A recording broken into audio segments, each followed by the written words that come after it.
Guys, the Texas rig is one of the first techniques I know that I picked up when I got into bass fishing, and it is something that anybody can use to catch fish. It catches fish at ponds, rivers, lakes, and streams. And today on Bass Fishing Declassified, we're going to give you guys some tips to help you catch more fish with a Texas rig. Welcome back here to another edition of Bass Fishing Declassified, and thank you very much for making some time out of your day to check the video out. And got a good one for you today. We're going to give you guys some tips and advice on Texas rigging in the month of June. I've got several different little tricks here I'm going to show you guys. I think it's going to add up to some good fish for y'all. So what I'm going to do here, guys, I'm going to go over just a few foundational elements of Texas rigging as far as areas, how I like to rig, and the specific bait that's really worked for me. I think it's going to help you guys out. So anyway, let's go over my worm right off the bat. And the first worm, guys, my absolute favorite worm for the month of June is a Zoom Old Monster here.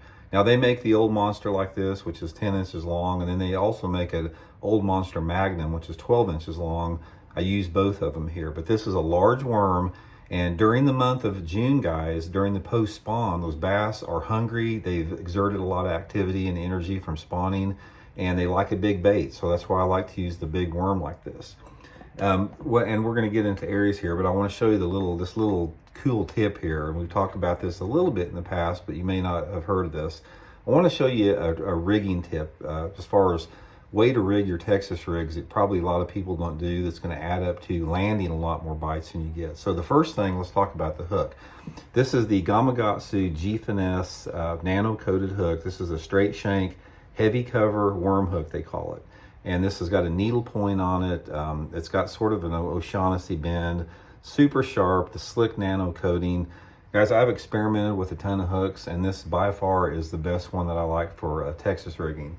Now, a lot of people use the EWG styles, but I have found in my own fishing that I land more fish with a straight shank like this Gamakatsu G-Finesse.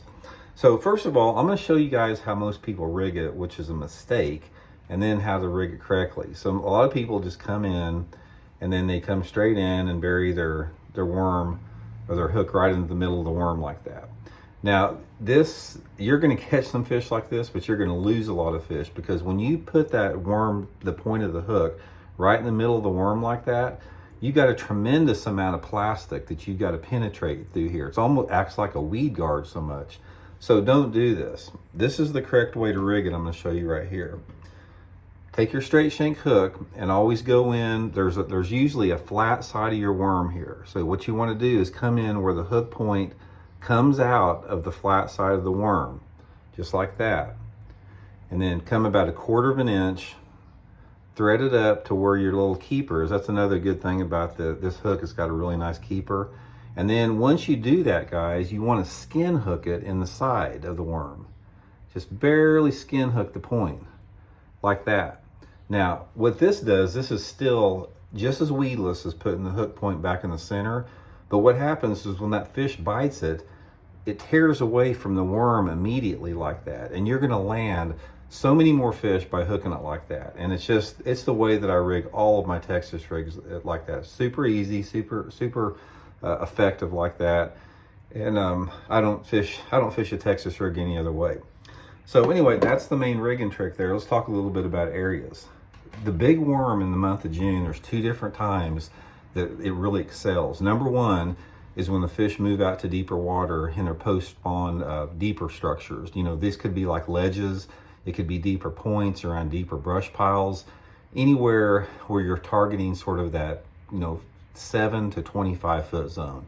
That's when I really like the big worm. I'll usually fish it Texas rigged on like a 3/8 ounce sinker. I'll fish the Megabass perfect pitch bait casting rod, usually coupled up with like 15-pound test Seagar and VizX fluorocarbon line.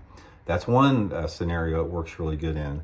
The second scenario, guys, is a big worm is one of the best flipping baits in June that you'll ever have, especially if you have flooded vegetation, or not vegetation, well, yeah, vegetation too, flooded bushes, flooded vegetation, flooded trees. I'll take the 10-inch Old Monster here, I'll peg it with like a 5/16 ounce sinker, flip it and pitch it into all that flooded cover. It also works really good around boat docks during the post-spawn like that. It's a good way to catch them there. And another good way to catch them, guys, is swimming this thing. You can put like an 1/8 ounce sinker on it, and you can swim it just like a swim jig over shallow vegetation, and I've caught some really good fish doing that. So just a few quick June tips for you guys. I think just try a couple of these. It's going to add up to more fish and landing more fish too. So we'll see you next time. You got it. I got that big one. I saw a giant on that dog and I got it. Oh God, Miranda. Biggest bass of my life. Biggest bass of my life. Biggest bass of my life. Oh my God. Oh, please stay on there. I got it, Miranda. Oh my gosh. Oh my Oh my God. Oh my God. Oh my God. You thought there were fish in this lake. Hey guys, Kyle Cordiana here with Bass Fishing Declassified. Today we're going to talk about just a simple Texas rig, what kind of setup I use, the bait I choose to use, and I'm going to tell you guys how I fish it around docks. There's a lot of different ways you can throw a Texas rig. It's really one of the most diverse styles of fishing that you can do for bass. But I'm going to tell you a little trick about docks. So this is a Yum Christie Craw. This has slowly become one of my favorite creature baits to Texas rig. I've caught some giant bass on this. In fact, I got a video here of catching one almost 10 pounds on this exact bait and color, this black blue sapphire.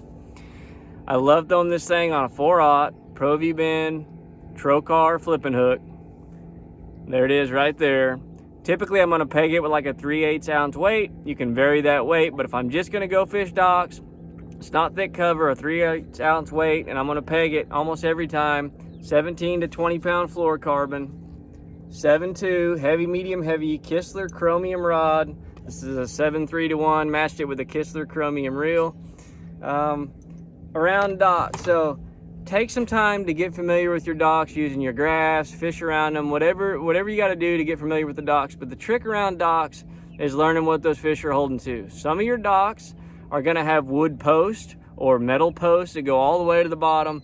A lot of times that is a very key piece of structure, and if it's not that, then a lot of people have brush around their docks. So first things first, get familiar with the docks you want to fish.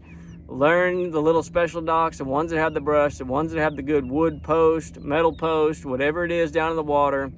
And then keep your bait way off the dock, make a long cast, and hit those targets. So whether you're targeting a brush pile, sometimes you might see a cable wrapped around a dock and they've got a crappie pile hung from it, so you know that brush is right beneath that cable. If they've got wood post or metal post anchoring the docks, you can obviously see where those are. You want to be as close to those posts as you can. The brush piles would be great to get off to the side, get beyond it and pick it up through it, but it's as simple as that. Guys, you know how a Texas rig is, but in case you don't, we're gonna assume you don't, but you're just gonna weed the worm on there about yay far to match the hook keeper with the Trocar Pro V, slide it up, turn it around, and on this particular hook, this particular bait and hook, I'm gonna sit there and try to imagine where that hook's going to pop out of that bait, because you want that bait to be as straight as possible, and from there I can see where it needs to be, and I'm going to run it through the head of that craw just until I can touch it with my finger. So you can't see it, but I've already poked the hook through so it has a tunnel to come out, and man, when I run my finger through there, it's got a hold of me. See, it's got me right there, and that's what you want. It'll be weedless enough to go through those brush piles and around those docks, but when the fish hooks it, you set the hook, you get them hooked. So that's my tip of the day. Hope it helps you guys catch some more fish. We'll see you guys on the next one. If you guys enjoy the content in this video and want more personalized instruction, head to our website, fishthemoment.com. Then go to the virtual lessons page. Here you can book one-on-one virtual lessons with each member of the Fish the Moment team. In these 1-hour lessons, the Fish the Moment team member will break down your lake using Google Earth and a contour line map and answer any questions you have. Whether you're preparing for an upcoming fishing tournament or a fun weekend on the lake, make sure you sign up for one of these one-on-one virtual lessons so you're fully prepared to catch as many fish as possible on the water. Check them out at fishthemoment.com. Okay guys, so I love fishing Texas rigs. It's one of the first, I believe, fishing techniques that I ever did. Of course, Texas rig is something you can do anywhere from lakes to ponds, rivers, streams. Texas rig can be fished at all. It can be fished offshore, it can be fished shallow, it can be flipped, so many ways. And I'm going to share with you something I believe that everybody, it's a must for fishing Texas rigs. It's something I know when I have kids in the boat, and there's a lot of kids that, you know, as beginning fishermen do not do this. And so I then show them, and it's just to help bite detection. Guys, there's a laydown you see right there behind me, and I'm going to go up there and just show you how, just a way to help you determine bite detection. So it's something you can be doing when you're flipping, fishing brush piles offshore, rock offshores, flipping grass, okay? okay? Let's go get into it. Okay, guys, I just got me a Texas rig worm right now. It's a 5/16 ounce weight. I do have it pegged. I prefer having them pegged when I am flipping shallow cover and also fishing brush piles. Now, there is a time I do not like it pegged. I've talked about that in another video, but right now I have it pegged. I just got done fishing a brush pile, and I'm gonna show you guys how to help determine bite detection. So, I'm gonna right here, as you see, if you're looking at my chest cam right here, okay, you see where my finger is on the line. That's a very, very big point, okay? So just right here, if you guys see, having that finger right there under the line will help. Now, what I'm gonna do here, so here, I'm gonna go ahead and flip this guy. I'll flip it out. And right as I let it hit the water, look, my finger's there. I'm there, I'm letting the line out to let it go down there. But as soon as I click, it being right here, what it does, now if there is a little slack, you might feel the bite all the way come up, but once you get that tight, it helps you to feel what's on the bottom. I just went over that log right there. Be cool if I caught a fish, but I'm probably not. So I just went right over it, I felt that log, now I can bring it back in. Same thing for fishing, grass, brush piles. So here I'm gonna go ahead, I'm gonna flip, boom, I put it there, let my line out. Now this isn't that deep, so I don't have to let my line out as much as a brush pile. Then I'm gonna bring it tight. I'm feeling that log. I just felt that log right there. It'd be really cool if there was a bass there that would eat it. It'd be really cool right now. I don't know what I would do with this camera and everything though. So, hey, help determine bite detection. Keep that finger there. Now, like I said, let's say you are fishing something deeper. Here, this is for kicks and giggles. I don't have my forward facing sonar on, but here, for kicks and giggles, I don't want to. Let's say I'm fishing a brush pile out there. All right. Okay, now look, I'm letting my line out, but look, my finger's there, okay? My finger is right there as I'm letting my line out. All right, I'm gonna let it get to the bottom.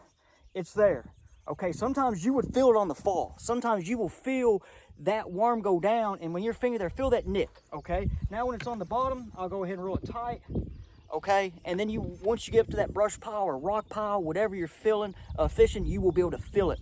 This is something, guys, you can do, of course, with a jig. There's some other lures as well. But hey, if you do not do this with a Texas rig, go ahead and give it a shot. You will feel more bites and catch and put more fish in the boat.